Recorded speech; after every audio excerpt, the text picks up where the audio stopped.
do'sti haqiqiy do'stligi nimada ekan desa, yordam so'radingiz, yordam bera olmadi. Do'stmas ekansan deyilmaydi. Balki u imkoni yo'qdir. Lekin do'st nimaga o'xshaydi desa, ko'z bilan qo'lga o'xshaydi. Ko'zingiz og'risa birinchi yordamga nima keladi?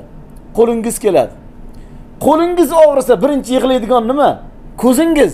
Do'stlar shunaqa bo'ladi, lekin do'stlarning ichida haqiqiysi, birodar, haromdan to'xta. Birodar, birovni haqqini yema. Birodar, g'iybat ig'vo qilma. Birodar, birovni diliga ozor berma. Birodar, zulm qilma, yolg'on gapirma. Demakki, omonatdor bo'l.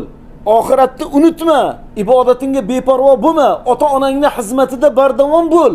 Qavmi qarindoshlarini siylay rahmini to'xtatma. Bir-biriga neklikni, yaxshilikni eslatadigan bo'lsa, bir-birini ko'rganda, mana shu do'stimni ko'rsam men boshqacha bir holga tushib qolaman-da, bir yangilanaman. Yana ham bir Allohga bo'lgan, Rasuliga bo'lgan muhabbatim oshadi, sajdaga bo'lgan muhabbatim oshadi deydigan bo'lsa, haqiqiy do'st mana shu.